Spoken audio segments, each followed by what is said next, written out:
The January wind carved through Chicago streets like a blade made of frozen disappointment, turning every breath into visible surrender.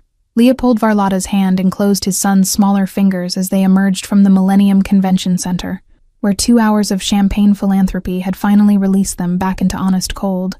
Behind the glass doors, men in tailored suits continued negotiations that would never appear in legitimate ledgers. Milo's patent leather shoes clicked in impatient rhythm against concrete that had witnessed 1,000 similar exits, his small body restless after enforced stillness among adults who spoke in careful codes. The boy had earned whispered praise for his manners, collecting approving nods from women whose jewelry cost more than most families earned in years.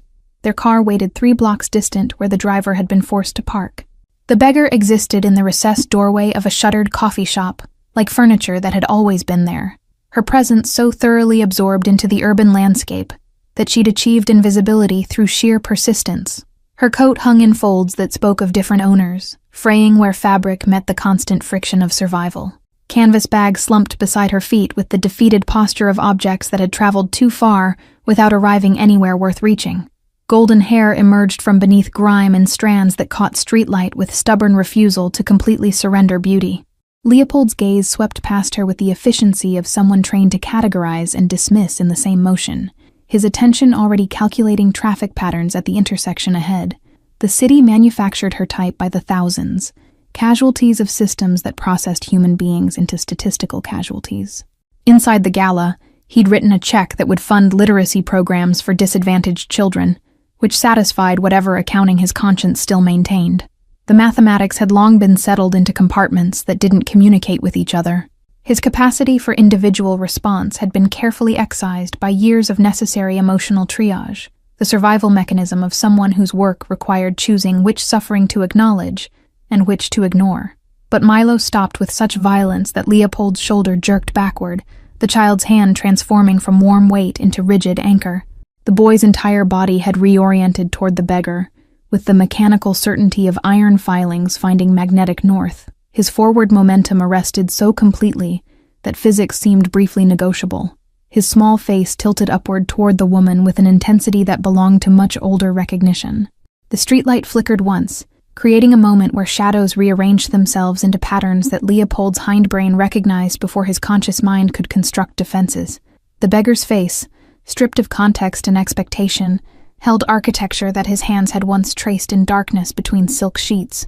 Her eyes lifted briefly toward their passing footsteps, carrying a specific shade of gray-blue that existed nowhere else in Leopold's catalog of remembered details. Milo's finger rose to point with the unwavering certainty of someone who'd just spotted true north on a compass that everyone else insisted was broken. "Dad," the child said, his voice threading through winter air with the clear pitch of absolute conviction unmarred by doubt. "That's Mom." The declaration carried no questioning inflection, no appeal for adult confirmation, just simple statement of truth that the boy's heart had identified. Leopold's breath caught somewhere in his chest and refused to complete its journey, creating pressure that mimicked cardiac failure, but was only the body's revolt against impossible information. His first response was reflexive dismissal, the automatic protection that any rational mind deploys when presented with evidence that threatens to demolish carefully reconstructed life. Amber had been declared legally dead 18 months after disappearing, her memorial service attended by 200 people. The beggar turned her face fully toward them in response to the child's voice, and streetlight collaboration revealed features that deprivation and exposure had carved into something almost unrecognizable. Leopold's training in reading faces, in detecting deception through micro-expressions, confirmed what his heart was still desperately denying. The bone structure remained despite hollowed cheeks, the specific angle of her jaw unchanged by whatever had stolen everything else, including apparently her memory. Her lips moved soundlessly at first, then shaped words that emerged as fragments of melody rather than speech, a lullaby that Amber had sung to Milo every night before sleep claimed him. The tune of "Hush Little Baby" drifted through frozen air with the quality of something emerging from deep underwater, barely recognizable but undeniably present. Milo's small body relaxed fractionally in response to the melody, his recognition confirmed by this final piece of evidence that transcended visual identification. 3 years of carefully maintained mourning collapsed into rubble in the space between heartbeats. Every assumption about what had happened to his wife suddenly revealed as fiction built on incomplete investigation. Amber hadn't died in whatever tragedy he'd imagined had claimed her. She'd survived and somehow descended into this unthinkable existence, while he'd buried an empty casket. The guilt arrived with the weight of continental plates shifting, grinding against each other with force that threatened to crack his carefully maintained composure. The woman clutched her canvas bag tighter and began to rise, her movements telegraphing flight rather than approach, instincts honed by streets where attention meant danger more reliably than salvation. She backed toward deeper shadows of the doorway, her eyes darting between Leopold's face and the child who continued pointing with innocent insistence. Whatever had transformed Amber Varlotta into this frightened creature had apparently included stealing every memory of the life she'd lived before. "Wait," Leopold heard himself say, the word emerging with more command than he'd intended, carrying unconscious authority that made the woman flinch visibly.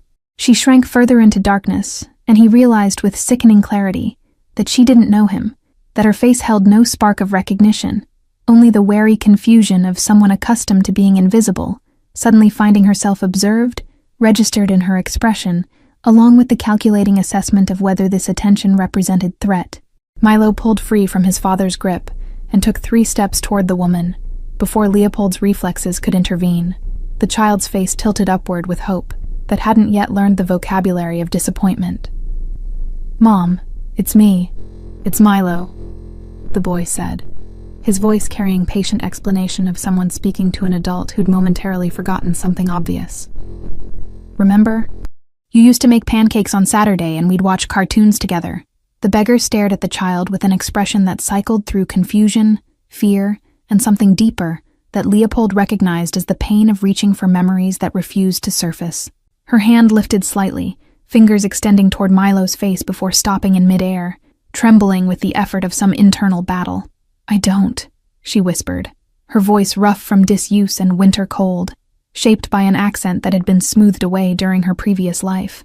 "I don't remember anything before the bus station," she continued, the admission emerging with the defeated quality of someone who'd made this confession many times before without finding resolution. Her eyes held the frustration of someone repeatedly hitting the same wall of missing information, searching for doors that should exist, but remained stubbornly absent.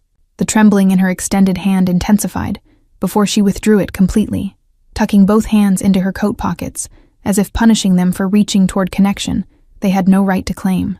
Milo reached into his pocket and pulled out a small photograph that Leopold hadn't known the child carried, its edges worn from frequent handling, and its surface creased from being folded and unfolded countless times. The boy held it up toward the beggar with both hands, an offering and an appeal, and a piece of evidence all compressed into one laminated rectangle.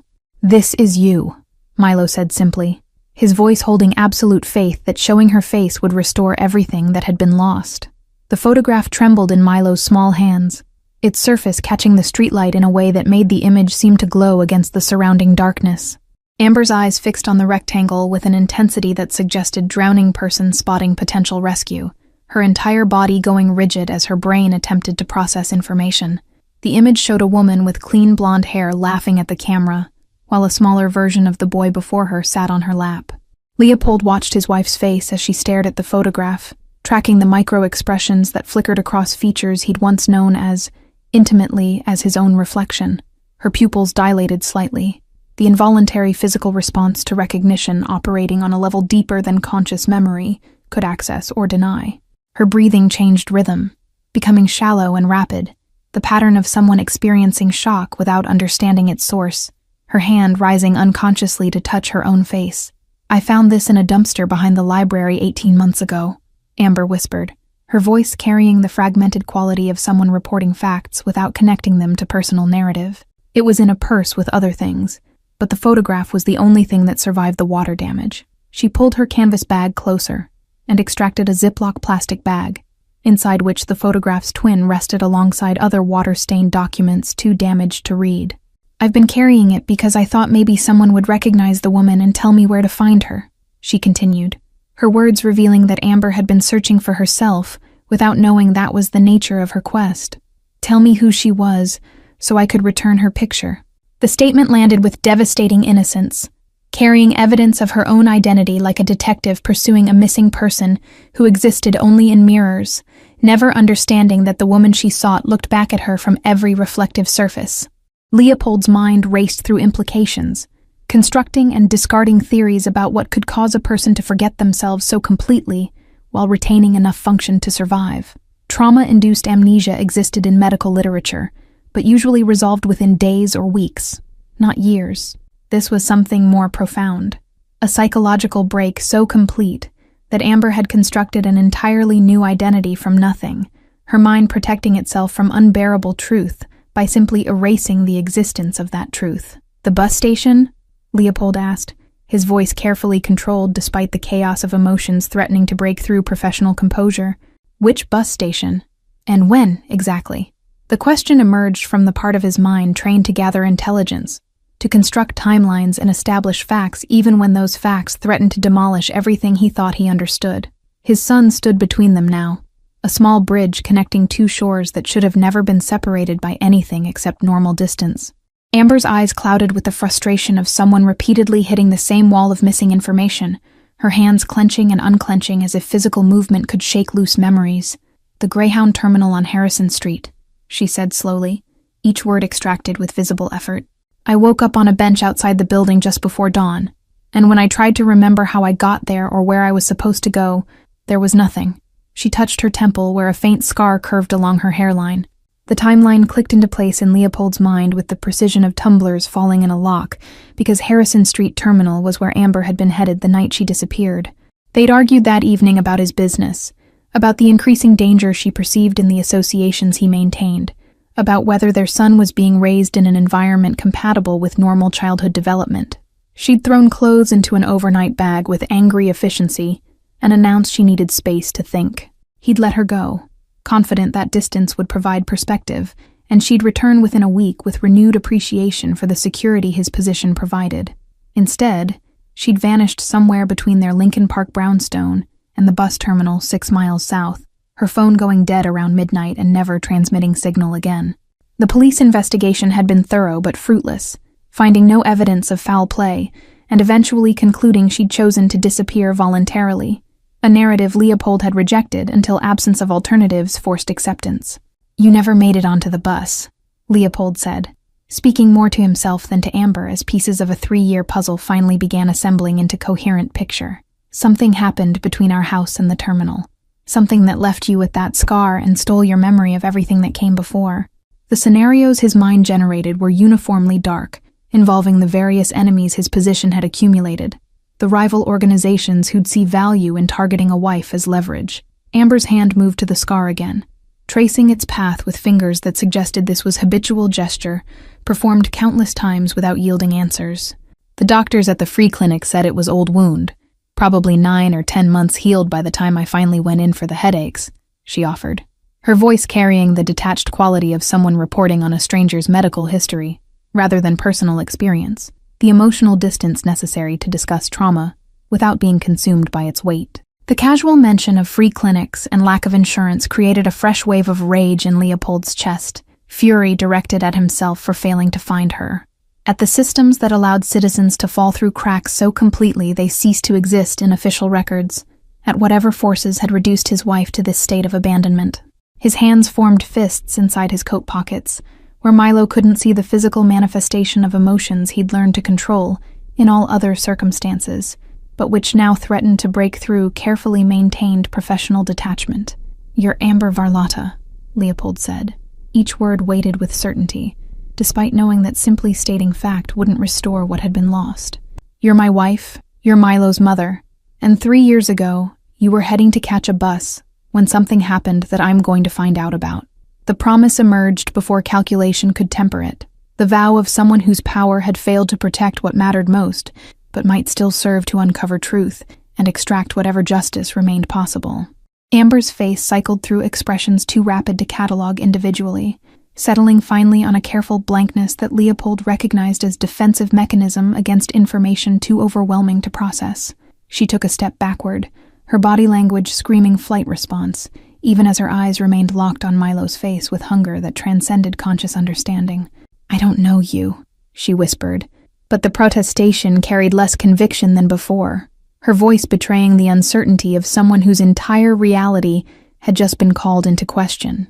Milo moved closer to his mother with the fearless directness of childhood, closing the distance she'd tried to create until he stood within arm's reach of her torn coat.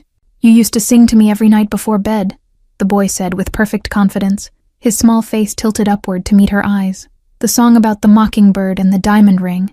And when you got to the part about the looking glass, you'd always make a funny face." He demonstrated the expression, his features contorting into exaggerated surprise. Something shifted behind Amber's eyes, a flicker of response that suggested muscle memory, recognizing pattern, even when conscious mind drew blanks. Her mouth softened almost imperceptibly, and her hand rose again, this time completing the journey to touch Milo's cheek with a gentleness that contradicted the rough appearance of her fingers. The contact lasted only seconds before she snatched her hand back as if burned, but in those seconds, Leopold saw his wife surface briefly from beneath the layers of trauma. "I sing that song sometimes," Amber admitted quietly, her voice barely audible above the ambient noise of distant traffic and wind whistling through empty spaces between buildings. "I don't know where I learned it or why it feels important, but when I can't sleep I hum it to myself, and it makes the night less frightening." The confession revealed glimpses of the isolation she'd endured, nights spent finding comfort in melodies whose origins she couldn't trace, but which connected her to a past that existed only as emotional residue. Leopold's phone buzzed insistently in his pocket, the vibration pattern indicating his driver wondering about the delay and whether situation required intervention. He ignored it completely, his entire focus narrowed to the woman before him and the child between them, the three of them forming a tableau that should have been impossible. The gala, the business obligations waiting in tomorrow's schedule, the carefully constructed life he'd built in the aftermath of loss, all of it receded to irrelevance in the face of this moment. "Come with us," Leopold said, making his voice as gentle as it was capable of becoming, softening the edges of authority into something resembling request rather than command. "Let me help you. Let us figure out together what happened and how to move forward from here." The offer carried implications he wasn't ready to examine, commitments that would complicate the already Byzantine architecture of his life, but the alternative of walking away and leaving her to the streets was unthinkable now that she'd been found. Amber's eyes darted past Leopold to the street beyond, calculating distances and escape routes with the practiced assessment of someone who'd learned that survival often meant rapid departure from situations that felt threatening. "I don't know you," she repeated, but this time the statement sounded less like rejection and more like mourning for the knowledge that should have been present, but wasn't. "How can I trust someone I don't remember? Go somewhere with a stranger who claims to be my husband?" The question hung between them while Leopold searched for an answer that would satisfy reasonable caution without requiring the trust that amnesia had made impossible. Forcing her would be simple, his resources more than adequate to ensure compliance, but that approach would destroy whatever fragile possibility existed for genuine restoration. She needed to choose this, needed to walk toward rather than be dragged, or the foundation would be poisoned from the beginning by coercion disguised as rescue, making any future relationship built on that foundation inherently unstable. "The Palmer House Hotel is 3 blocks from here," Leopold said finally, choosing neutral ground over the territorial implications of his own home. "They have a restaurant that stays open late, warm and public, where we can sit and talk without you needing to trust me beyond the next hour." He pulled out his wallet and extracted several $100 bills, holding them where Amber could see but not offering them directly in a way that might feel like transaction or obligation. "Whether you believe my claims or not, you're clearly in need of immediate help, and Milo won't sleep tonight if I don't at least try to ensure you're somewhere safe," Leopold continued, his voice carrying the practical reasoning that might penetrate where emotional appeals would fail. The mention of the child's well-being shifted something in Amber's expression, maternal instinct surfacing from wherever it had been buried during the years of survival that required focusing exclusively on personal preservation, her eyes moving to Milo's face and registering the way his small body trembled. 1 hour, Amber agreed finally, her voice carrying the careful neutrality of someone negotiating terms of temporary ceasefire rather than reunion. "In the restaurant, at a table near other people, and if anything feels wrong, I'm leaving, and you won't try to stop me." The conditions revealed the hard-won wisdom of someone who'd learned that survival required maintaining exit strategies and never allowing herself to be cornered in situations where power imbalances could be exploited, her experience on the streets having taught lessons that couldn't be unlearned, simply because circumstances had shifted. Leopold nodded acceptance of her terms, and gestured toward the direction of the hotel, allowing Amber to walk slightly ahead where she could monitor both him and potential escape routes. Milo positioned himself between them, his small hand reaching back to grasp his father's fingers, while his eyes remained locked on his mother's back, as if she might evaporate if his attention wavered. The three of them moved through the winter streets like a strange procession, the architecture of a family present, but the connections fractured into cautious proximity. The Palmer House lobby blazed with light and warmth that made Amber hesitate at the entrance, her body language suggesting someone considering whether crossing the threshold would somehow trigger alarms. The doorman registered her appearance with a flicker of distaste, before Leopold's cold stare redirected his attention to examining the middle distance with sudden fascination. Money and power conveyed certain privileges, including the ability to bring unexpected guests into spaces that might otherwise question their presence, and Leopold had accumulated enough of both to make his wishes function as local law. The restaurant hostess approached with a professional smile that wavered slightly upon seeing Amber's condition, but recovered admirably when Leopold requested a corner booth away from other diners. They were seated within minutes at a location that offered privacy while maintaining visibility of exits, exactly the configuration Amber's body language indicated she required to maintain the fragile agreement to stay. The leather booth, the white tablecloths, the subtle jazz playing through invisible speakers.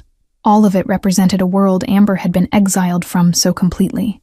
Leopold ordered coffee and a full dinner service without consulting menus, his choices based on memory of what Amber had favored during their marriage, combined with practical awareness that someone experiencing sustained hunger needed careful reintroduction. The waiter departed with discretion that came from years of serving clientele, whose privacy was more valuable than curiosity. Milo climbed onto the booth beside his mother, maintaining careful distance that respected her obvious discomfort with proximity, while positioning himself close enough that she couldn't leave without him noticing immediately. "The scar on your temple," Leopold began once they were alone, his voice low enough that surrounding tables couldn't intercept the conversation. "Do you remember anything about how you got it? Even fragments or impressions that don't form complete narrative?" He was careful to frame the question as request rather than interrogation, aware that Amber's cooperation was voluntary and could be revoked at any moment if she felt pressured or threatened by the intensity of his need to understand what had happened to transform his wife into this frightened stranger. Amber's fingers traced the scar again, the gesture apparently unconscious, her eyes losing focus as she attempted to access memories that remained stubbornly absent, despite the significance others ascribed to them. "Sometimes I dream about headlights," she said slowly, each word extracted with visible effort from whatever vault her trauma had locked them behind. "Bright lights coming toward me and the sound of metal screaming. But I don't know if that's actual memory or just my brain constructing explanations for waking up with gaps where identity should be." The coffee arrived, and Amber wrapped both hands around the cup with reverence that suggested this simple warmth represented luxury beyond measure, the heat seeping into fingers that bore evidence of countless nights spent fighting cold. She didn't drink immediately, just held the warmth and allowed her eyes to close briefly in something that resembled prayer or meditation. When they opened again, tears tracked through the grime on her cheeks, though whether from the physical relief of warmth or emotional overwhelm remained unclear even to her, based on the confusion that flickered across her features. "I hired 3 private investigation firms after you disappeared," Leopold said, the admission emerging, despite his usual reluctance to reveal the depths of his emotional investment in anything. "They searched for 18 months before concluding you'd either left the country deliberately or met with foul play that left no recoverable evidence." The memory of receiving their final reports, the carefully worded conclusions that added up to complete failure, still carried the weight of personal defeat that his professional successes had never quite balanced or made less heavy. Amber studied him across the table with an expression that suggested she was attempting to reconcile his claims with the stranger's face before her, looking for evidence of connection that her amnesia had stolen. "You said we were married," she ventured carefully, the statement positioned somewhere between question and test of information she couldn't verify through internal knowing. What kind of man was I married to? What kind of life did we have that ended with me not remembering any of it?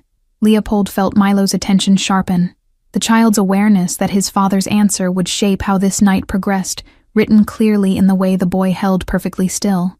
The urge to construct comfortable fiction warred with the knowledge that Amber would eventually uncover whatever realities he attempted to obscure, and building trust on foundation of lies would only guarantee future collapse. His work existed in moral gray zones that most citizens preferred not to examine, providing services and maintaining order through methods that existed outside official legal frameworks, while serving functions those same structures couldn't address. "I'm not a good man by conventional definitions," Leopold said finally, choosing honesty over the easier path of palatable half-truths. "My business operates in spaces where law and necessity don't always align perfectly, providing security and solving problems for people who can't rely on official channels." The explanation was sanitized but fundamentally accurate, acknowledging the nature of his work, without dwelling on specifics that would serve no purpose beyond satisfying morbid curiosity or creating unnecessary fear about what kind of world she'd been part of before. "You knew what I did when we married, and for 5 years you made peace with it because I kept that world away from our home and from Milo," Leopold continued, his voice carrying the weight of history that Amber couldn't access, but which shaped the current moment nonetheless. "Until the night you disappeared, when you decided that peace wasn't sustainable anymore, that the compromise you'd made was costing more than you were willing to continue paying, and you needed distance to figure out whether staying was possible or whether protecting Milo required leaving permanently." Amber's expression shifted into something harder to read, processing information that should have triggered recognition, but instead landed as abstract knowledge about a stranger's life choices. "And the night I disappeared," she said slowly, pieces of puzzle assembling themselves even without memory to guide the process. "We argued about this business of yours, about whether it was compatible with raising a child, and I left angry, which is why you didn't immediately report me missing when I didn't come home, because you thought I'd chosen to leave rather than something having happened, to prevent my return." The food arrived in covered dishes that the waiter arranged with practiced efficiency before departing, the steam rising from hot meals creating temporary clouds above the table that dissipated quickly. Amber stared at the plates with an expression that cycled through hunger, suspicion, and something that resembled grief for the casual relationship with abundance she no longer possessed. Her hands moved toward the food, then hesitated, caught between need and strange paralysis. "Eat," Leopold said gently, recognizing the psychological barrier that poverty and trauma had constructed, even around something as fundamental as accepting offered sustenance. "Nothing is contingent on anything else. Regardless of what you decide after tonight, you're not obligated to me for a meal." The clarification seemed to release whatever hold had frozen her, and Amber began eating with the careful control of someone who'd learned that consuming too quickly after sustained hunger caused physical pain. Milo picked at his own food while watching his mother with the focused attention of someone memorizing details for later examination, the child's sharp intelligence evident in how he cataloged her mannerisms. "You used to cut your food the same way," the boy observed quietly, his voice carrying wonder at discovering continuity beneath the surface changes. "Small pieces, always the same size, and you'd arrange them on the plate before starting to eat." The detail was so specific that Amber's hand stopped mid-motion, her eyes dropping to examine her plate where she'd unconsciously created the geometric arrangement Milo described. Something flickered across her face, recognition without context, the strange experience of discovering behavior patterns that predated conscious memory. She set down her fork and stared at the organized sections of food, as if they might contain answers to questions she didn't know how to formulate properly. "What else?" Amber asked, her voice barely above a whisper, addressing Milo rather than Leopold because the child felt safer somehow, less threatening in his innocent observations. "What else did I do? How did I move through the world before everything disappeared?" The hunger in her question had nothing to do with physical sustenance and everything to do with the desperate need to recover stolen identity, to understand who she'd been before trauma had reduced her to survival mode. Milo's face brightened with the enthusiasm of someone finally permitted to share treasure trove of carefully preserved memories that adults had discouraged him from discussing. "You always hummed when you cooked. Different songs for different foods," he said, his words tumbling out with increasing speed. "Pasta meant Italian opera, even though you didn't know the words, and breakfast was always jazz, the kind with piano that Dad said sounded like rain on windows." Leopold watched Amber's face as his son spoke, tracking the micro-movements that suggested deeper processing occurring beneath her careful stillness. Her eyes had unfocused slightly, attention turned inward as if searching databases that refused to yield their contents despite proper access codes being provided.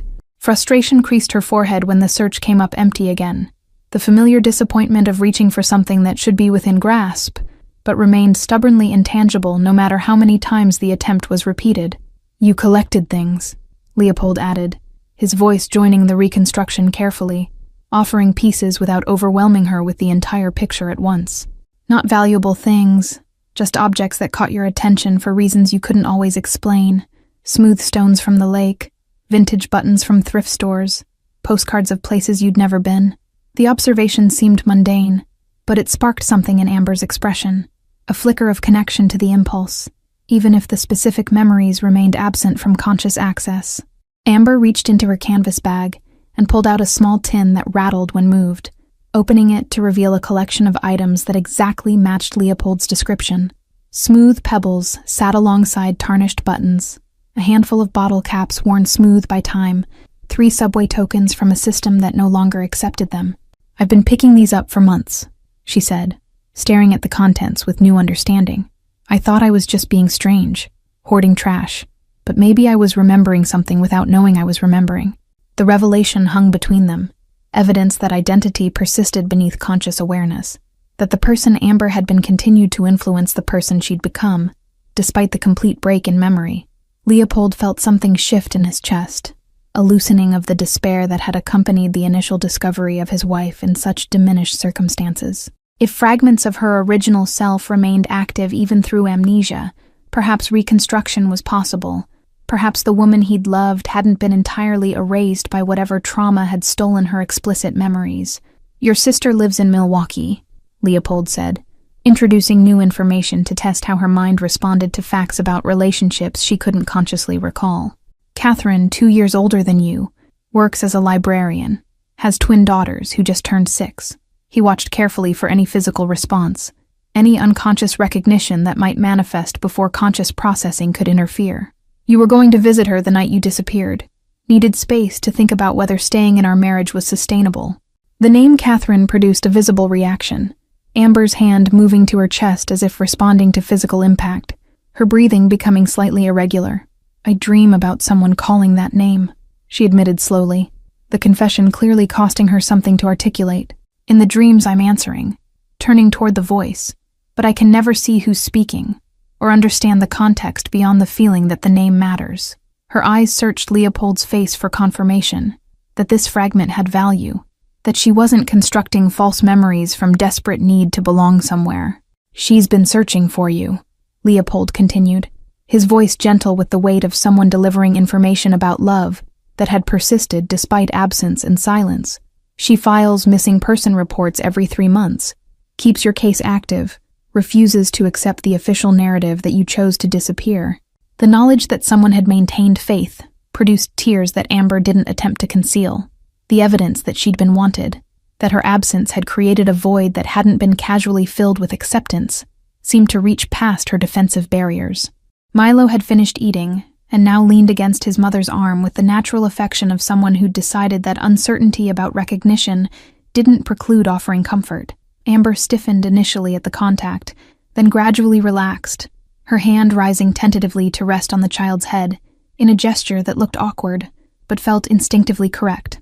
The boy's eyes closed with contentment that suggested he'd been waiting 3 years for exactly this touch, this specific configuration of physical connection that marked maternal presence. "I don't know how to be a mother," Amber whispered, her voice breaking slightly on the admission, her hand continuing its gentle movement through Milo's hair despite the protestation. "I don't remember how to do any of the things that matter. Don't even remember loving him. But something in me responds to his face like muscle memory that exists below conscious thought." The confession revealed the profound disorientation of experiencing instinctive connection to people who remained essentially strangers, the cognitive dissonance of feeling drawn toward relationships she had no memory of building. Leopold signaled for the check, and it appeared within seconds, the waiter's efficiency suggesting he'd been monitoring their table for exactly this cue. "There's a medical facility I work with," Leopold said as he signed the receipt, choosing his words carefully to avoid triggering Amber's flight response. "Specialists who deal with trauma-related memory loss, people who might be able to help you recover what was taken, or at least understand why it remains inaccessible." He kept his tone neutral, presenting option rather than demand, aware that Amber's cooperation couldn't be forced. "I've been to doctors," Amber said, her voice carrying the weariness of someone who'd navigated bureaucratic systems without resources or support and found them uniformly unhelpful.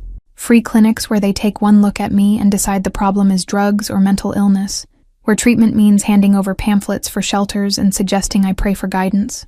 The bitterness in her tone spoke to months or years of being dismissed, of having legitimate trauma treated as moral failing, of existing in a system that provided care based on ability to pay, rather than severity of need. "These doctors work for me," Leopold clarified, his voice carrying the absolute certainty of someone accustomed to having resources bend to his requirements. "They'll see you because I asked them to, and they'll provide actual care including imaging and psychological evaluation, whatever's necessary to understand what happened and what might be possible going forward." He paused, allowing her to process the implications.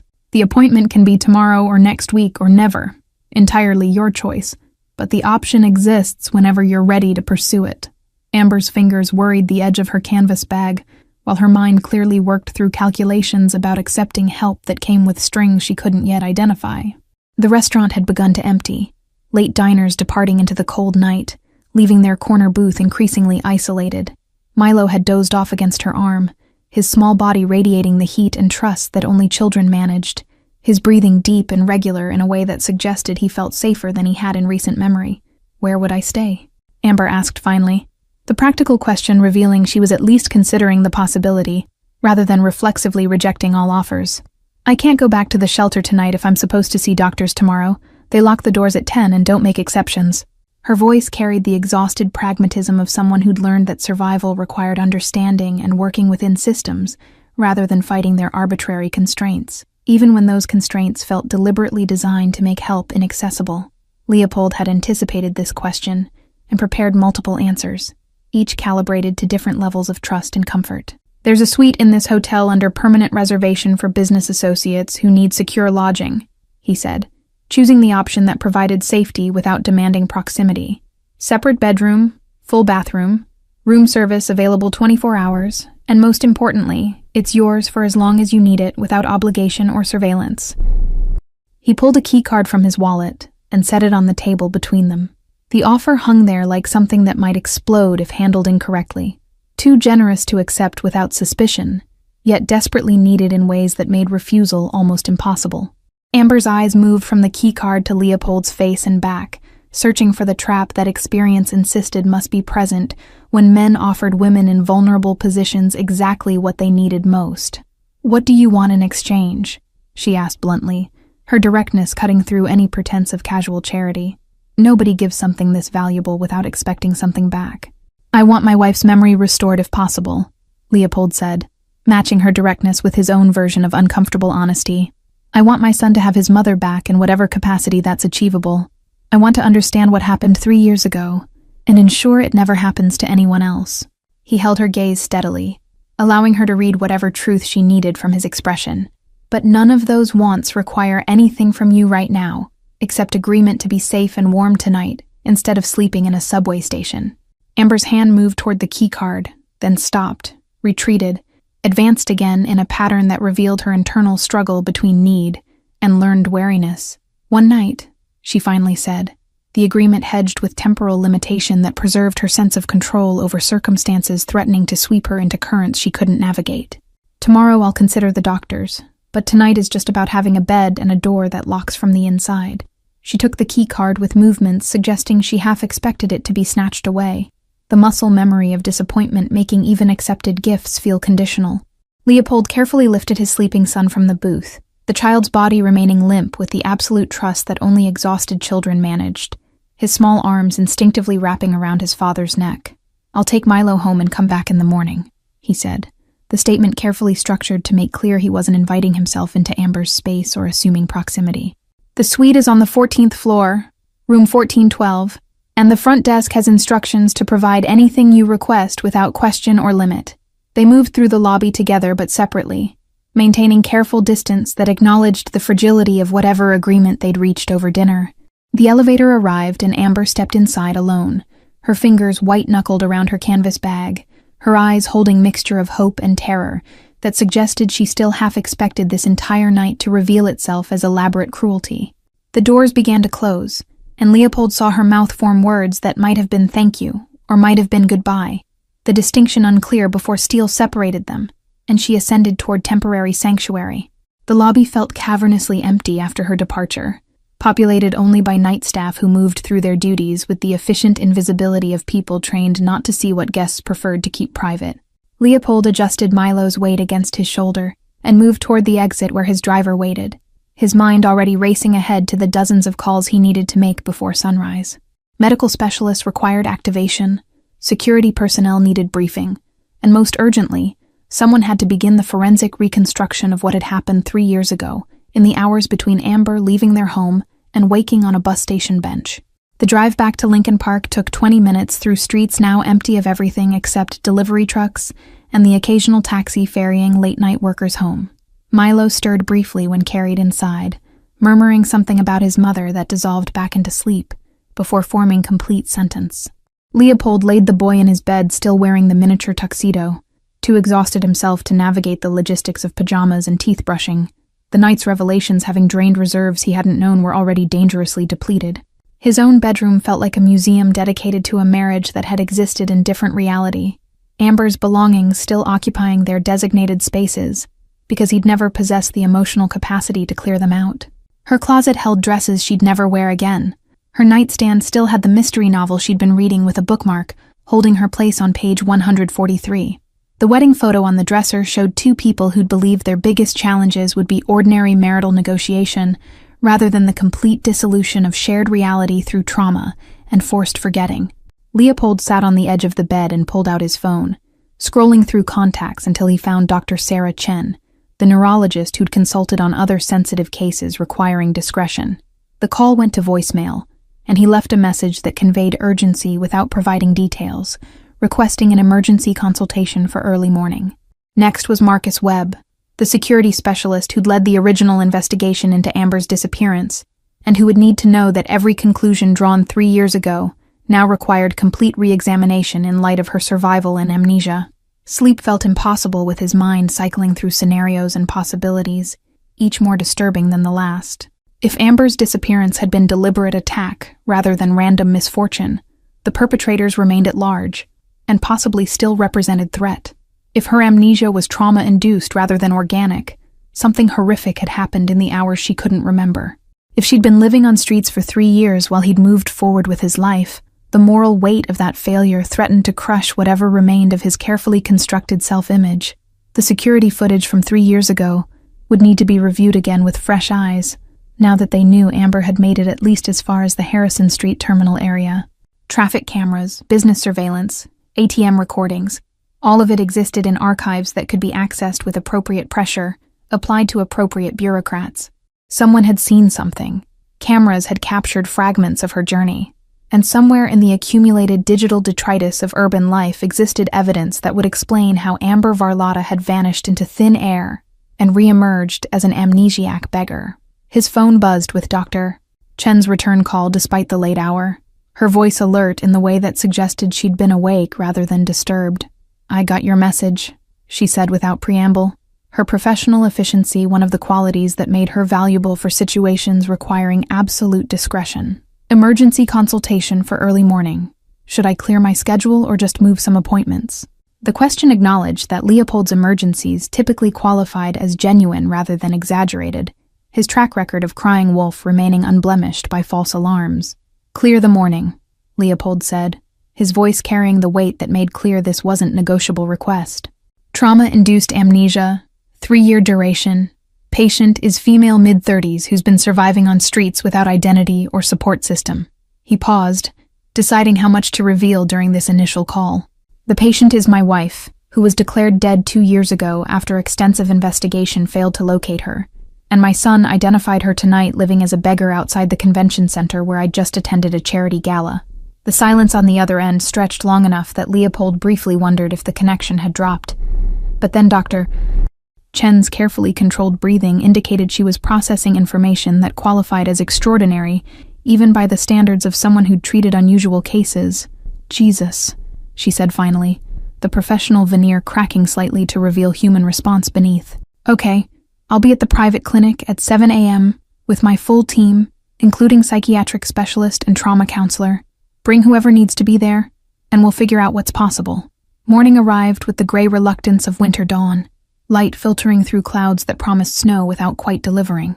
Leopold had managed perhaps 90 minutes of fragmented sleep, his mind too active to surrender properly, consciousness skimming just below the surface of rest without ever fully submerging. Milo appeared in the bedroom doorway, still wearing yesterday's formal clothes now wrinkled beyond redemption, his small face carrying the cautious hope of someone afraid to ask questions whose answers might shatter fragile possibilities. "Is Mom really back?" the child asked, his voice small and uncertain in a way that broke something in Leopold's chest. "Or did I dream that she was on the street and you talked to her and she came to the hotel with us?" The question revealed that Milo had learned not to trust good fortune, that 3 years of absence had taught him that hoping too much led to disappointment too large to process. Better to maintain low expectations and be pleasantly surprised than build castles from wishful thinking. "She's really back," Leopold confirmed, rising from the bed and reaching for clothing appropriate for medical consultations rather than business negotiations. "She's at the Palmer house right now, probably sleeping in an actual bed for the first time in months or years. And this morning we're taking her to see doctors who might be able to help her remember everything she's forgotten." He knelt to his son's level, meeting the child's eyes directly. "But Milo, you need to understand that she might not ever remember being your mother, might not ever remember loving us." The boy's face crumpled slightly before reconstituting itself into determined acceptance, the expression of someone deciding that having his mother alive without memories was better than the alternative of permanent absence. "That's okay," Milo said with the careful bravery of childhood trying to be adult about devastating compromise. "She can learn to love us again, right? Even if she doesn't remember the first time, she can still decide to love us now." The hope in his voice made promises Leopold wasn't certain he could keep, guarantees about future outcomes that depended on variables beyond anyone's control. They arrived at the Palmer house at 6:30, early enough that Leopold hoped to catch Amber before anxiety could convince her to flee whatever sanctuary the hotel room represented. The front desk confirmed that room service had delivered breakfast at her request, which suggested she'd at least stayed through the night, rather than disappearing into early morning darkness. The elevator ride to the 14th floor felt interminable, Milo's hand sweating slightly in Leopold's grip, both of them caught between hope and fear in proportions that shifted moment to moment. Leopold knocked on room 1412 with more force than intended, his knuckles striking wood with authority that probably scared whoever was inside. The silence that followed stretched uncomfortably long, and he was raising his hand to knock again, when the door opened part-way, security chain still engaged, and Amber's face appeared in the gap. She looked simultaneously better and worse than the previous night, cleaner from having showered, but more haunted now that grime no longer obscured the full extent of her exhaustion, her eyes carrying the red-rimmed evidence of either crying or sleeplessness, or both. "I wasn't sure you'd actually come back," Amber said, her voice rough from disuse or emotion or both, her hand remaining on the door as if prepared to slam it shut if circumstances required rapid defense. "I kept thinking maybe the whole night was some kind of elaborate setup, that I'd wake up and find out it was a dream, or worse, that it was real, but the cost was something I couldn't afford to pay." The admission revealed how thoroughly her time on the streets had eroded her capacity to accept kindness without suspicion, how survival had required assuming that every offered hand concealed a hidden weapon. Leopold stepped back to create more physical and psychological space, his body language deliberately non-threatening in ways he'd learned from negotiating with people who had every reason to distrust him. "Dr. Chen will meet us at the clinic in 20 minutes, he said, keeping his tone neutral and factual rather than emotionally weighted. "She's a neurologist who specializes in trauma-related memory conditions, and she's bringing a team that includes psychological support, because this kind of amnesia typically involves more than just physical brain trauma." He paused, allowing her to process. "But none of that happens unless you choose to come. You can stay here another night or leave or whatever you decide." The chain disengaged with a metallic click, and the door opened fully, revealing Amber dressed in clothes that had clearly been delivered overnight. Simple jeans and a sweater that actually fit her diminished frame, rather than hanging in charitable folds. Her hair was clean, and pulled back into a ponytail that revealed the full extent of the scar at her temple, no longer hidden beneath strategic arrangements of dirty strands. She looked younger without the grime, but also more vulnerable, the protective layer of filth having served psychological function beyond just physical accumulation. Milo moved forward before Leopold could stop him, his small arms wrapping around Amber's waist in a hug that she clearly hadn't expected and didn't quite know how to receive. Her hands hovered uncertainly above the child's head for several seconds, before tentatively settling, the gesture awkward, but attempting something approximating maternal comfort. "You smell like the soap from my bathroom," Milo observed with the blunt honesty of childhood noticing details adults train themselves to overlook. The kind with lavender that helps you sleep better when you're worried about things. The observation made Amber's eyes fill with tears that she blinked back with visible effort, her throat working as she swallowed whatever emotion threatened to overwhelm carefully maintained composure.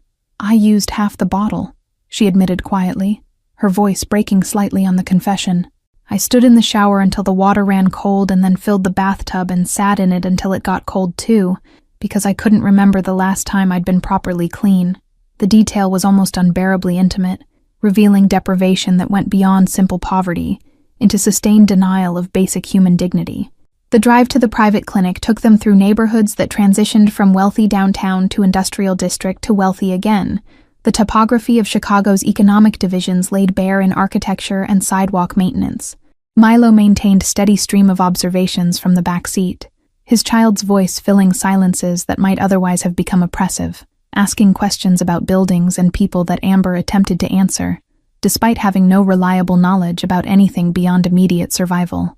Her responses carried the careful vagueness of someone improvising knowledge rather than drawing from memory, but the effort itself seemed to mean something to the boy. "Doctor." Chen waited in the clinic's private entrance, her professional appearance somehow managing to convey both competence and approachability, her manner suggesting she'd been briefed on the extreme sensitivity required for this consultation. Two other specialists flanked her, a man Leopold recognized as Dr. James Morton, trauma psychologist, and a younger woman whose ID badge identified her as Dr. Lisa Huang, cognitive assessment specialist. The assembled team represented hundreds of thousands of dollars in specialized expertise, all activated before 7 a.m. because Leopold had called and said the word emergency with appropriate gravitation in his voice. "Mrs. Varlotta," Dr. Chen said, extending her hand in greeting that acknowledged Amber's personhood, rather than just her status as interesting medical case. "I understand you've been experiencing complete autobiographical amnesia for approximately 3 years, following an incident that left you with visible head trauma." Her tone carried no judgment, just clinical assessment delivered with human warmth. "We'd like to start with comprehensive neurological evaluation, including imaging, followed by psychological assessment to understand the interplay between physical and trauma-induced memory loss." Amber shook the offered hand with visible hesitation, her eyes darting to Leopold, as if checking whether this was still something she was choosing, rather than something being done to her. "How long will all of this take?" she asked, the practical question revealing her discomfort with surrendering control for extended periods. "And what happens if you can't fix what's broken? If the memories are just gone permanently?" The second question carried more weight than the first, suggesting she'd already begun constructing expectations around permanent loss, rather than hoping for full restoration. "The physical evaluation will take about 3 hours, Dr. Chen explained, her voice patient in the way that suggested she was accustomed to anxious patients requiring detailed explanation before proceeding. "MRI imaging, cognitive function tests, neurological examination to map exactly what's happening in your brain when you try to access blocked memories." She gestured toward the interior of the clinic. "The psychological component can begin simultaneously, or wait until after we have the imaging results. Whatever feels less overwhelming for you to manage right now." Leopold watched Amber's face as she calculated variables he couldn't see, weighing factors that her experience on the streets had taught her to consider before trusting institutional systems. "I'll do it," she said finally, the decision clearly costing her something to articulate. Surrender of control never easy for someone who'd survived by trusting no one. "But I want Milo to stay nearby, not in the room necessarily, but somewhere I can see him if I need to remember why I'm doing this." The condition revealed that the child had become her anchor to present circumstances, the evidence that this wasn't just another hallucination or false promise that streets sometimes generated in desperate minds. Dr. Chen nodded understanding and led them into the clinic's interior, spaces designed more for comfort than medical efficiency, attempting to mitigate the institutional anxiety that traditional healthcare settings produced in patients already dealing with trauma. Milo settled into a waiting area visible through large glass windows, provided with tablet loaded with games and promise of regular check-ins. Amber's eyes kept returning to the child's location, even as she was guided into the examination room, her need for visual confirmation of his presence, suggesting separation anxiety That made sense given how quickly he'd become the only stable point in her reconstructed reality. The MRI machine dominated the examination room like some kind of technological sarcophagus, its opening seeming to swallow patients whole before revealing whatever secrets their brains contained. Amber stared at it with undisguised apprehension, her body language suggesting flight response building toward critical mass. "I need you to lie still for about 40 minutes, Dr. Chen explained gently, her hand resting lightly on Amber's shoulder in gesture meant to ground rather than restrain. "The machine is loud, and the space is confined, but you'll be able to communicate with us the entire time if you start feeling panicked or need to stop." Amber slid into the MRI tube with visible reluctance, her body rigid with the kind of tension that suggested every instinct was screaming at her to flee. The machine hummed to life with mechanical sounds that filled the examination room, vibrations traveling through steel and into bone. Leopold watched through the observation window as technicians monitored screens displaying cross-sections of his wife's brain, the gray matter that contained all her stolen memories rendered into digital slices. Dr. Chen stood beside Leopold, studying the emerging images with the focused intensity of someone trained to detect abnormalities and patterns that looked identical to untrained eyes. Her finger traced a section of Amber's temporal lobe, where something appeared different from standard architecture, a subtle irregularity that might mean everything or nothing. "There's scarring here consistent with impact trauma," she said quietly, her voice pitched low enough that it wouldn't carry into the examination room. "But the interesting part is this area here, where activity patterns suggest active suppression rather than damage," Dr. Chen continued, tapping the screen where colors indicated neural activity. The distinction mattered in ways Leopold's non-medical brain struggled to fully process, but he understood enough to grasp that Amber's memories might not be destroyed. They were merely locked behind doors her psyche had barricaded for self-protection, which meant possibility existed for restoration if approached correctly without causing additional trauma. "Can you unlock them?" Leopold asked, the question emerging more bluntly than he'd intended, his desperation bleeding through professional composure. "Is there a way to restore access, or does trying to force the doors open risk destroying whatever's behind them?" The metaphor felt clumsy, but Dr. Chen nodded understanding, her expression suggesting she'd heard similar questions from other families desperate for miraculous solutions that medicine couldn't always provide. "The brain protects itself in remarkable ways," Dr. Chen explained, her tone carrying the careful balance between hope and realistic expectation that good doctors learn to maintain. "What we're seeing suggests that Amber experienced something so traumatic that her mind chose complete identity erasure over processing the memory." She pulled up additional imaging that showed activity patterns when patients attempted to recall blocked information. Forcing recovery could cause psychological breakdown, but gentle therapeutic approaches might allow her to choose when she's ready to remember. The 40 minutes stretched into something that felt geological, each second weighted with the accumulated pressure of 3 years of searching and mourning suddenly compressed into present moment. Milo pressed his face against the observation window, his breath fogging the glass, as he watched his mother emerge from the machine. Amber's face was pale and streaked with tears. She'd cried silently during the scan, her hands trembling as a technician helped her sit up and regain equilibrium after extended stillness. Dr. Morton took over for the psychological assessment, leading Amber into a different room designed to feel more like a comfortable living space than clinical environment. Leather chairs faced each other across a low table, artwork on the walls carefully selected to be calming without being infantilizing. Leopold remained in the observation area with Milo, both of them watching through one-way glass, as the psychiatrist began asking questions designed to map the landscape of Amber's conscious awareness and the boundaries where memory abruptly terminated. "Tell me about your earliest clear memory, Dr. Morton began, his voice gentle but professionally neutral, the tone of someone accustomed to navigating traumatized psyches. Amber's hands twisted in her lap, as she searched for beginning points in a narrative that had no proper start, only the jarring awakening on a bus station bench. "I remember cold," she said finally, her voice barely audible even through the audio system. "Cold and confusion, and a woman's voice asking if I needed help. But when I tried to answer, I realized I didn't know my name." The recounting took nearly an hour, Amber describing the disorientation of constructing identity from nothing, the terror of realizing she couldn't access any information about who she'd been before that morning. She spoke about learning to navigate shelter systems, discovering which streets were safer for sleeping, understanding the invisible hierarchies among those who lived outside society's normal structures. Her voice remained remarkably steady, considering she was describing what amounted to 3 years of sustained trauma, the clinical detachment suggesting she'd learned to narrate her own suffering as if it belonged to someone else. Dr. Morton introduced photographs gradually, starting with neutral images of Chicago landmarks before moving to pictures that might trigger recognition. The Willis Tower produced nothing. Navy Pier elicited no response, but when he showed a picture of Lincoln Park's main entrance, Amber's breathing changed subtly. "I know that place," she said slowly, her eyes unfocusing as she reached for something just beyond conscious grasp.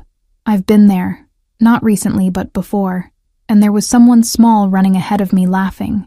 The fragment emerged and dissolved before she could capture it fully, leaving only frustration in its wake. "That's where we lived," Milo said from the observation room, his voice tight with excitement at this first crack in the wall separating his mother from her past. "Our house was 3 blocks from there, and we went to the park every Saturday morning when the weather was good." Leopold felt something loosen in his chest, the first genuine hope that restoration might be possible if approached with sufficient patience and care, that the woman who'd raised Milo for his first 4 years still existed somewhere behind the protective barriers trauma had constructed. The next photograph showed Amber and Leopold's wedding, and her physical response was immediate and undeniable, pupils dilating, breath catching, hand moving unconsciously to her chest as if warding off physical blow. "I can't," she said, her voice breaking into something between plea and command. "I can't look at that. It makes something hurt inside my head like pressing on a wound that hasn't healed." Dr. Morton immediately removed the image, his expression thoughtful as he made notes about which memories triggered protective responses versus which allowed tentative exploration. By the time the assessment concluded, they'd established a map of sorts. Geographic memories were more accessible than personal ones. Procedural knowledge remained intact, while autobiographical information was almost completely blocked, and anything connected to the night of her disappearance produced physical distress that bordered on panic. Dr. Morton's preliminary conclusion was that Amber had witnessed something so horrific that her mind had chosen to erase not just the specific memory, but her entire identity to avoid processing trauma that felt unsurvivable. "The good news is that suppressed memories can potentially be recovered," Dr. Morton explained during the consultation that followed, addressing both Leopold and Amber in the conference room, where Milo colored quietly in the corner. "The concerning news is that recovery needs to happen at Amber's pace, guided by her readiness, rather than external pressure." He looked directly at Leopold as he said this, making clear that pushing for rapid restoration would be counterproductive and possibly damaging. "What does that mean practically?" Leopold asked, his business mind wanting concrete timelines and measurable milestones, even as he understood that healing didn't follow project management principles. "What should we be doing day to day to support recovery without causing additional harm?" The question revealed how completely unprepared he was for the role of caregiver to someone who existed in this strange liminal space between stranger and intimate family member. Dr. Morton pulled out a folder containing detailed recommendations, therapeutic exercises designed to gently probe memory barriers without triggering defensive responses.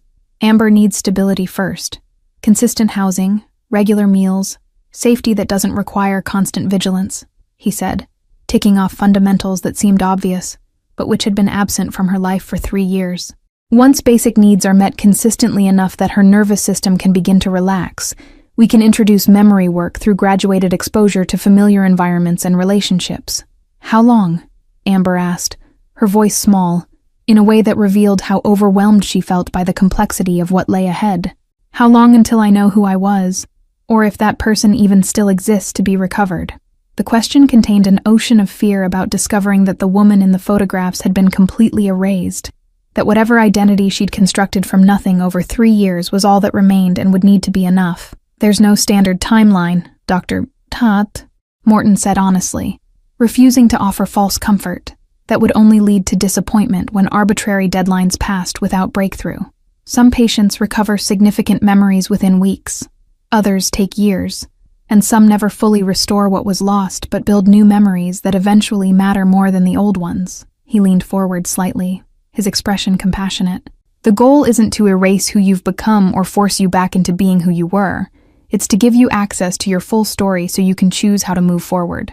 The question of where Amber would live while pursuing treatment hung unspoken in the air, until Leopold finally addressed it with the directness that characterized his professional negotiations. The hotel isn't sustainable long-term, he said, keeping his voice carefully neutral, to avoid pressuring her toward any particular conclusion. You need space that feels like yours rather than borrowed, somewhere stable enough that your nervous system can stop operating in constant survival mode. He paused, measuring his next words carefully. Our house has guest quarters that are completely separate from the main living areas. Amber's face reflected the internal calculation she was performing, weighing the practicality of the offer against the psychological complexity of living in a house she didn't remember sharing with a man she didn't recall marrying. Separate entrance? She asked, the question revealing which specific concerns were driving her hesitation about accepting what was objectively the most sensible arrangement. Separate bathroom and kitchen access so I'm not dependent on you for basic functions or forced into proximity when I need space. The condition spoke to hard-won knowledge about how power imbalances functioned in domestic situations. Completely separate, Leopold confirmed, already mentally reviewing the guest house configuration to ensure it would meet her requirements without modification. It was originally designed for live-in staff, but we converted it when Milo was born, kept it as space for visiting family. The history made Amber's eyes flicker with something that might have been recognition, or might have been imagination filling gaps with plausible scenarios. Your sister stayed there when she visited, before everything happened, and she said it felt like having her own apartment. The mention of Catherine produced the same physical response as before, Amber's hand moving to her chest as if responding to internal pressure that names without attached memories created. Can I see it before deciding? She asked. The request reasonable, and Leopold nodded immediate agreement, recognizing that someone who'd survived through constant vigilance wouldn't agree to any living situation without first verifying exit routes and assessing potential vulnerabilities.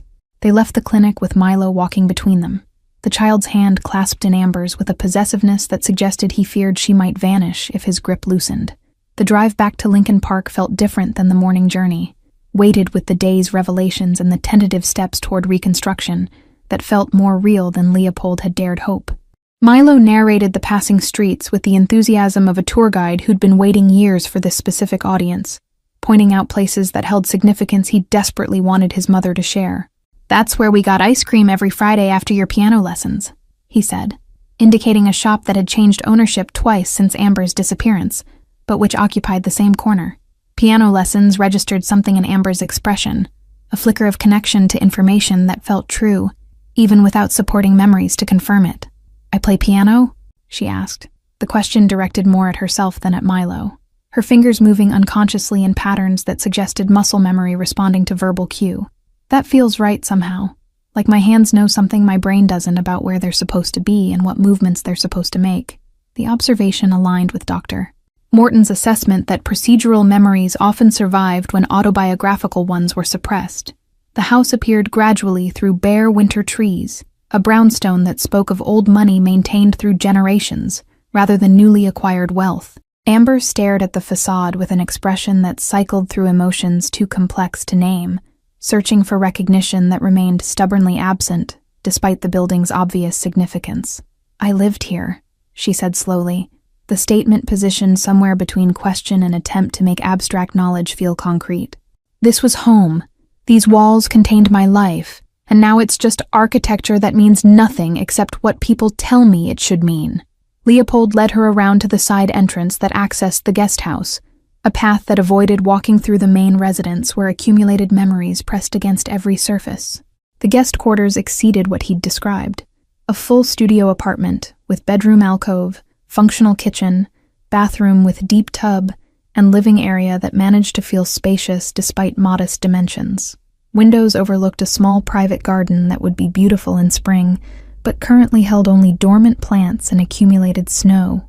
The piano is in the main house, Leopold said, watching Amber's face for reaction to this information. It's still tuned. I couldn't bring myself to let it fall into disrepair even after you were gone.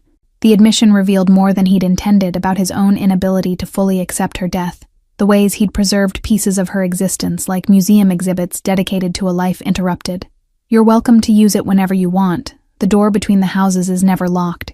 Amber moved through the space, touching surfaces tentatively, opening cabinets to verify they contained basic supplies, testing the water pressure in the sink with the methodical thoroughness of someone accustomed to identifying a space's limitations before committing to it. I'll stay, she said finally. the decision emerging after several minutes of silent evaluation. But I'm paying rent, even if it's just nominal amount, because accepting this much without contributing anything makes me feel like I'm accumulating debt I can't repay. The insistence on maintaining some form of financial independence, however symbolic, revealed pride that poverty hadn't managed to erase. Whatever makes you comfortable, Leopold agreed, recognizing that arguing the point would be counterproductive, even though the idea of charging his own wife rent felt absurd. They could negotiate the details later once she'd settled enough to think beyond immediate survival concerns. Milo had already claimed the window seat, his small body curled into the cushions, as if staking territorial claim to space he intended to occupy frequently, regardless of his mother's preference for solitude. The actual move from hotel to guest house took less than an hour, because Amber owned essentially nothing beyond the clothes Leopold had arranged to be purchased, and the canvas bag containing her accumulated treasures. Each object from the bag was removed and placed with care that suggested these items represented something more valuable than their material worth: the smooth stones arranged on the windowsill, the buttons displayed in a small dish, the photograph given place of honor on the nightstand. The arrangement transformed the anonymous space into something more personal, evidence of identity asserting itself even without memory to support it. There's a support group that meets Tuesday evenings at the community center, Dr. Chen had mentioned during their departure from the clinic, handing Amber a flyer that listed resources for people dealing with memory loss and trauma. It's not therapy exactly, just people who understand what it's like to have pieces of themselves missing, comparing strategies for building life when you can't remember the foundation. Amber had tucked the flyer into her pocket without committing to attendance, but Leopold noticed her pulling it out later to study the details with obvious interest. That first evening in the guest house passed with careful choreography, Leopold and Milo providing proximity without pressure, offering presence without demanding interaction. They ate dinner together in the main house's kitchen, simple pasta that Leopold managed not to ruin. Milo chattering about school and friends in a monologue that required no response beyond occasional nods.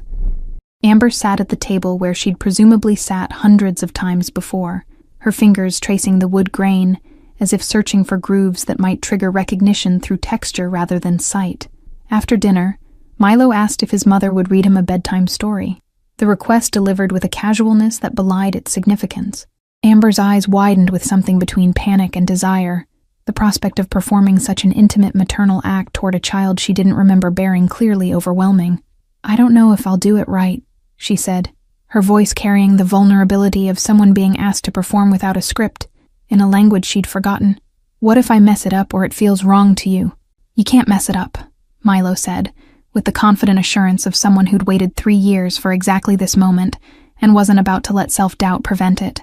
"You just read the words and do the voices, and if you forget how you used to do it, then you can make up new ways and that'll be fine too." The child's capacity for accepting imperfect restoration rather than demanding impossible perfection struck Leopold as remarkably mature for someone so young, evidence of how thoroughly loss had shaped Milo's development and expectations. They settled on the couch in the main house. Milo pressed against Amber's side while she held a picture book at an angle that allowed them both to see. Her voice started uncertain, stumbling over simple words as if she'd forgotten how reading aloud worked, but gradually smoothed into a rhythm that felt natural. When she attempted a voice for the dragon character, using a comically deep tone, Milo's delighted laughter filled the room with sound it hadn't held in years. "That's not how you used to do it," the boy said between giggles, "but I like this way better, actually." The reading concluded, and Milo's eyes were already drooping, his small body relaxed against his mother's arm in the specific way that preceded sleep. Amber looked down at him with an expression that contained more tenderness than recognition, the instinctive response of holding a sleeping child regardless of whether memory connected them. "Thank you for letting me try this," she said quietly to Leopold, who stood in the doorway observing. "Even if I can't remember being his mother, something in me wants to learn how to do it again." Leopold carried the sleeping Milo to his bed, tucking him in with practiced movements while Amber watched from the doorway. The boy's room was a shrine to unchanged childhood, toys and books exactly where they'd been the night his mother disappeared, because Leopold hadn't possessed the emotional bandwidth to modify anything. "He talks to your picture every night before sleep," Leopold said softly, indicating the framed photograph on the nightstand. "Tells you about his day like you're just away on a trip rather than gone. Like maybe if he maintains the routine long enough, you'll hear him somehow and find your way home." Amber's eyes filled with tears that she didn't try to hide. her hand covering her mouth as if physically restraining emotion that threatened to overflow. "He shouldn't have had to do that," she whispered, the guilt in her voice suggesting she held herself responsible despite having no control over circumstances that had stolen her away. He should have had a mother who was present, not a ghost he had to maintain relationship with through one-sided conversations and desperate hope. The self-recrimination revealed how thoroughly she'd internalized blame for situations that predated her ability to influence outcomes. "You're here now," Leopold said simply, the statement offering absolution she clearly needed, even if she couldn't yet accept it fully. "That's what matters. Not the time that was lost, but the possibility of time ahead." The words felt inadequate for the magnitude of what they faced, but language had never been sufficient for naming the specific shapes that love and loss created when they collided, and somehow had to coexist. The following weeks developed a rhythm that felt both strange and increasingly natural, a new normal constructed from fragments of old life and necessities of current circumstances. Amber attended therapy twice weekly with Dr. Morton, sessions that gradually chipped away at the walls, protecting her from memories she wasn't ready to process. Between sessions, she explored the neighborhood with tentative steps, relearning geography that her feet seemed to remember even when her mind drew blanks about why certain corners felt significant. The piano became an unexpected bridge between who she'd been and who she was becoming, her fingers finding keys with the certainty of muscles that had logged thousands of hours of practice. She couldn't remember learning to play or the pieces she'd mastered, but when she sat at the instrument and allowed her hands to move without conscious direction, music emerged that carried emotional weight her amnesia couldn't completely suppress. Mozart sonatas flowed from memory that wasn't quite memory, Chopin nocturnes that made her cry without understanding why the melodies felt like grief given audible form. Milo adopted the habit of doing homework at the table in Amber's guest house, his presence becoming such a fixture that she stopped questioning whether he should be spending so much time with a mother who didn't remember him.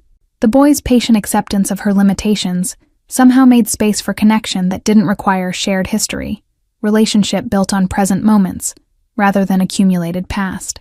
They developed new rituals, afternoon walks where Milo narrated neighborhood history, evening cooking experiments where Amber's muscle memory revealed she knew techniques she couldn't recall learning.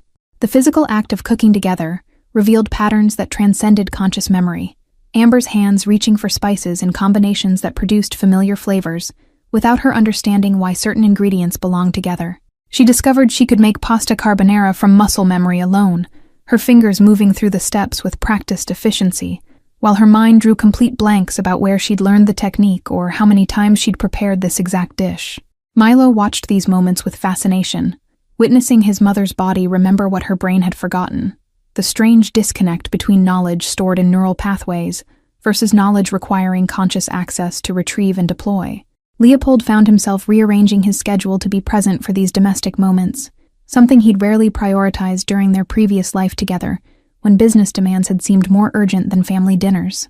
The transformation wasn't entirely voluntary. Guilt drove much of it. The crushing awareness that he'd walked past his wife suffering on the street, and would have continued walking if Milo hadn't possessed better recognition skills than his father.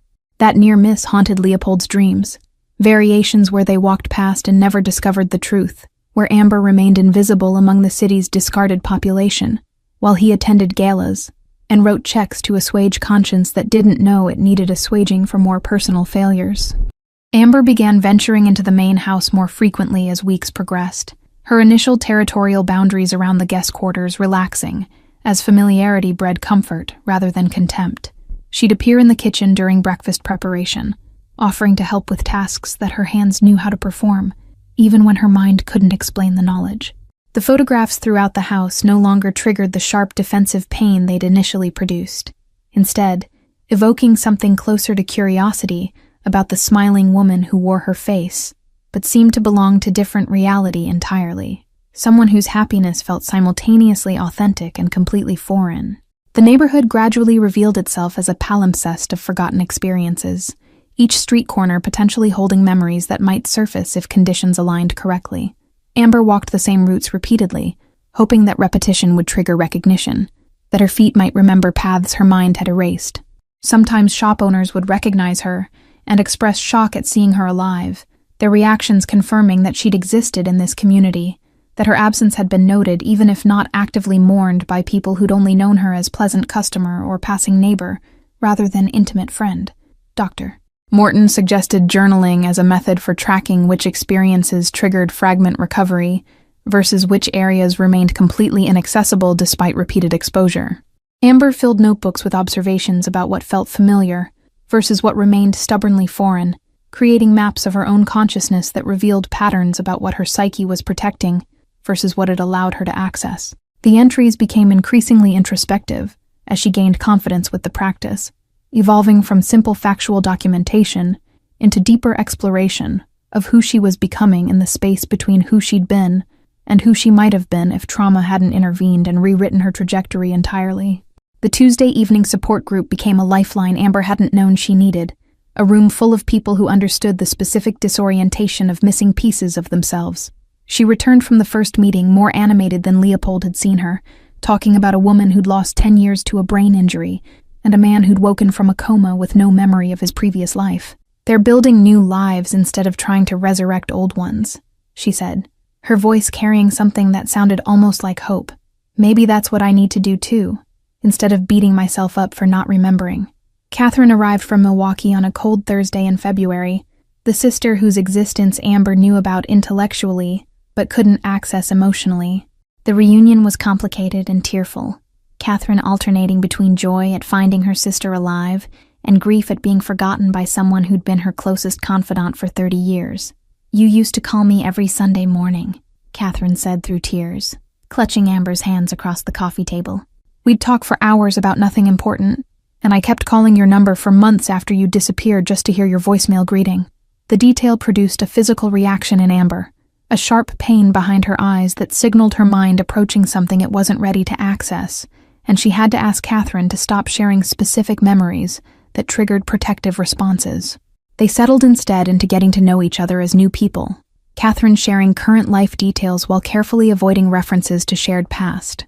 The twins came with her, 6-year-olds who stared at their aunt with the brutal curiosity of children who'd been told she was dead and now had to reconcile resurrection with their understanding of permanence. Leopold's business required attention he'd been neglecting during the crisis of Amber's rediscovery, obligations and relationships that didn't pause simply because his personal life had exploded into chaos. He returned to regular schedule gradually, discovering that Amber seemed more comfortable with space between them, that proximity without pressure allowed something like friendship to develop that might eventually support more complex connection. They fell into patterns of brief morning conversations over coffee and longer evening discussions after Milo slept, talking about nothing consequential, but establishing comfort with shared silence. The breakthrough came 3 months after that initial night on the winter street, during a thunderstorm that rattled windows and made Amber's guest house feel small and insufficient. Leopold found her on the main house's back porch at 2 a.m., standing in the rain with her face tilted toward the sky as water streamed over her. "I remembered something," she said when she noticed him, her voice carrying the wonder of someone who'd stopped believing recovery was possible. "Not everything, just a fragment. But it was real memory, not reconstruction from photographs or other people's stories." She described the image that had surfaced, sitting in this same spot during a different storm, heavily pregnant and unable to sleep, Leopold bringing her tea and sitting beside her while they watched lightning illuminate the garden. The memory was incomplete, lacking context about when or why, but its authenticity was undeniable in the way her body responded to recollection rather than reported information.